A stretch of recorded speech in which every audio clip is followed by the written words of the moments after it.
Hello friends, नमस्कार. मी doctor Aparna. Healthy life या YouTube चॅनलवर आपणा सर्वांचं मनापासून स्वागत.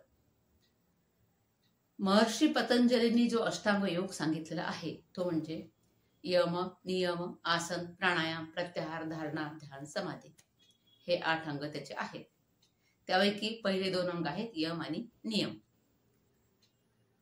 या अष्टांग योगाचा हा पाया आहे आणि इथून एक एक पायरी चढत समाधी अवस्थेपर्यंत जाता येतं. पण आजकाल होतं काय की यम नियम सोडून दिले जातात आणि डायरेक्ट आसन प्राणायाम केले जातात. मग हा जो पाया आहे हा पायाच डळमळीत राहतो. कुठल्याही इमारतीचा पाया जर पक्का असेल तर ती इमारत मजबूत होते. जर आपण पायाच पक्का केला नाही तर मग पुढे आसन प्राणायाम करून फायदा काय?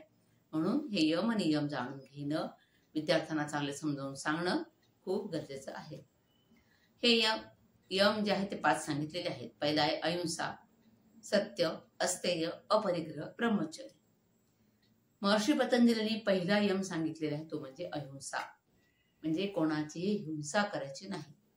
हिंसा म्हणजे काय? फक्त वध करणे का? इतक्यापुरता तो अर्थ मर्यादित आहे का? तर नाही. अहिंसा म्हणजे काया वाचा मने कोणाचीही हिंसा करू नये. म्हणजे मनाने सुद्धा कोणाचं वाईट चिंतायचं नाही. मनामध्ये कुठला वाईट विचार सुद्धा आणायचा नाही.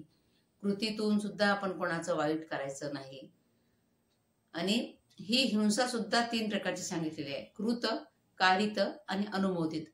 कृत म्हणजे स्वतः केलेली, कारित म्हणजे कोणाकडून करून घेतलेली आणि अनुमोदित म्हणजे तुमचं त्याला अनुमोदन आहे हिंसा करण्याला, अशा प्रकारचे. असे 3 प्रकार या हिंसेचे सांगितलेले आहेत. तर महात्मा गांधींनी तर या अहिंसा हे तत्व त्यांचं सत्याग्रहाचं होतं. या अहिंसा तत्व त्यांनी जीवनभर पाळलं. जैन लोक आपण बघतो की ते रात्री गवतावरून सुद्धा चालत नाहीत, कारण तर किड्यामुंग्यांची हत्या होऊ नये म्हणून. इतकं ते अहिंसा व्रत पाळतात. म्हणजे काया वाचा मने जर आपण कोणाची हिंसा करायचं नाही असं ठरवलं तर हे अहिंसा व्रताचं पालन केलं गेलं असं आपल्याला म्हणता येतं. 5 यम जे आहेत त्यांना जैन धर्मामध्ये या 5 जे यम आहेत त्यांना 5 महाव्रत असं म्हटलेलं आहे. शिवाय अहिंसा परमो धर्म असं म्हटलेलं आहे किंवा जगा आणि जगू द्या हे सुद्धा सांगितलेलं आहे.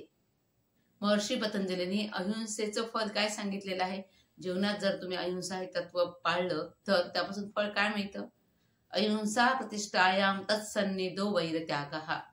म्हणजे तुमच्या आजूबाजूचे प्राणी सुद्धा तुमच्याबद्दल वैर टाळतात, त्यागतात, आपलं फळ सांगितलेलं आहे. तर ह्या ज्या गोष्टी आहेत सगळ्या सांगितलेल्या आहे यम. आपण आज अहिंसा बघितलं, पुढच्या भागामध्ये सत्य काय ते बघणार आहोत. या सगळ्या तत्वांचा जर आपण अंगीकार केला तर आपली नीतिमत्ता निश्चित चांगली होणार आहे आणि आपला तो पुढील जीवनाचा तो पाया जो आहे तो चांगला मजबूत होणार आहे. तर आपण एक एक तत्व हे जाणून घेऊया. माझा हा व्हिडिओ कसा वाटला जरूर लाईक करा, शेअर करा, कमेंट करा आणि माझं चॅनल सबस्क्राईब करायला विसरू नका. धन्यवाद.